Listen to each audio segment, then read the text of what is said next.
What do we hear about Nebraska each and every offseason? This is the year they finally do it. This is the year they're going to turn it around. There's positivity around Lincoln. They're making all the right moves. It seems like we as fans of the sport say that each and every year because I feel like as a whole, we all collectively want them to be back. We want to see Nebraska at the pinnacle of the sport. We want to see success for that fan base because truly, if there's any fan base in college football that deserves a winner, it's the Nebraska fans. And man, early on this season, it seemed like the Nebraska fans were getting out a little ahead of their skis. They were super excited. They were super positive. They had that win over Colorado and things really felt like they were starting to take shape. But what the 2024 Nebraska Cornhuskers were 6 games into the season was naive. Now, is that too harsh? Please let me know down below in the comments.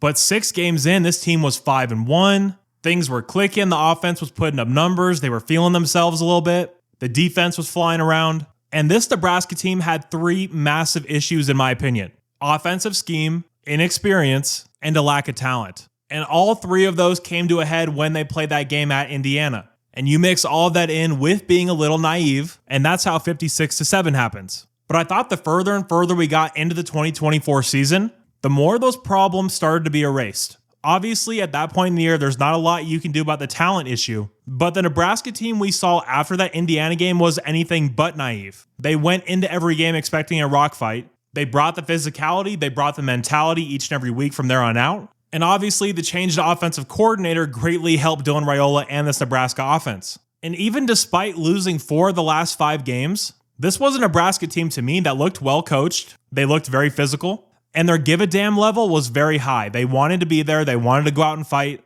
They had not at all quit on their coach, which is a massive, massive deal. So the season ends. Tony White bolts to Florida State. The vultures start to swarm and the tampering begins. They have players leaving left and right, it seems. But man, what they have done since then is extremely impressive to me. They weathered the storm.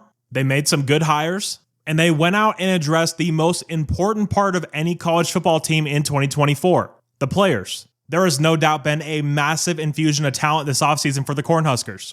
These aren't just little moves they're making. They're not just adding role players. You go out and get a guy like Justin Rhett from Georgia. This is one of the most talented defensive backs in the entire country. But yeah, he couldn't get on the field very much as a redshirt freshman at Georgia. Who can get on the field as a redshirt freshman at Georgia? Justin Rhett is a guy at Bishop Gorman that I was a massive, massive fan of and still am to this day. You go out and get a Swiss Army knife like Dasan McCullough. Massive pickup, going to be a perfect fit in this defense, can do so many different roles for you.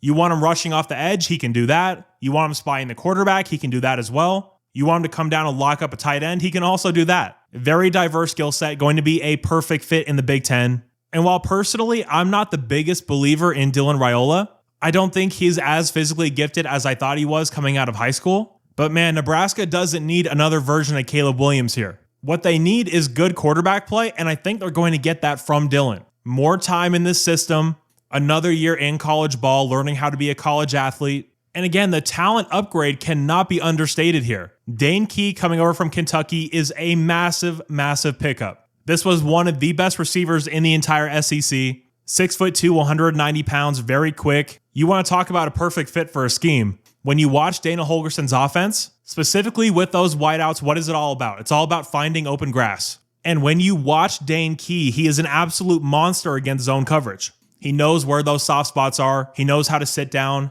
And this is also a very good hands catcher of the football. Not to mention the speed, not to mention the route running. This is a player that I think is going to have a massive, massive year in Lincoln. And that just scratches the surface of what Nebraska's done in the portal. We haven't even talked about guys like Williams Nwaneri. You have Gabe Moore coming over from Mississippi State, Nyziah Hunter coming over from Cal. And again, what this all comes back to, you go and watch the Ohio State game, the UCLA game, the USC game. What those games came down to, Nebraska was well coached in those games. Was Raiola making some freshman mistakes? Yes, of course. But Nebraska just needs more talent. I'm a USC fan, so I know what it looks like firsthand when you have a bunch of talent and it gets wasted. So talent isn't the end-all be-all. You have to have those other factors there. But I think Nebraska has the coaching down. I think they have the culture down as well. If they continue to add talent like this, I think we could be on the verge of finally seeing Nebraska turn the corner and turn into a legitimate contender in this new Big Ten.